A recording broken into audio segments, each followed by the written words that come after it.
Isang 3.7 magnitude na lindol ang tumama malapit sa Cebu, Pilipinas ngayon noong ika-16 ng Marso, 2026 sa 23:29 lokal na oras.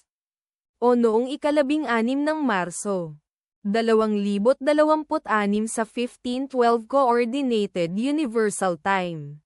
Tulad ng iniulat ng EMSC sa website nito, ang lindol ay matatagpuan sa napakababaw na lalim na 4.0 na kilometro sa ibaba ng ibabaw. Sa mga coordinate latitude 11.08 at longitude 123.74. Ang eksaktong magnitude, epicenter at lalim ng lindol ay maaaring baguhin sa loob ng susunod na ilang oras o minuto habang sinusuri ng mga seismologist ang data, at pinipino ang kanilang mga kalkulasyon, o habang inilalabas ng ibang mga ahensya ang kanilang ulat. Kabilang sa mga bayan o lungsod na malapit sa sentro ng lindol ang Bantayan, Cebu, na matatagpuan 10 kilometers, o humigit kumulang 6.21 milya mula sa sentro ng lindol.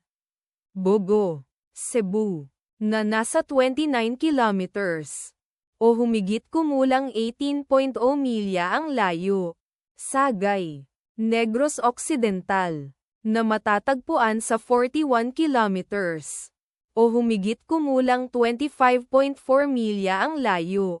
Balamban, Cebu, na nasa 64 kilometers, o humigit kumulang 39 na milya. Ang inirerekomendang pagkilos ay maging mapagbantay para sa mga posibleng aftershocks na maaaring mangyari.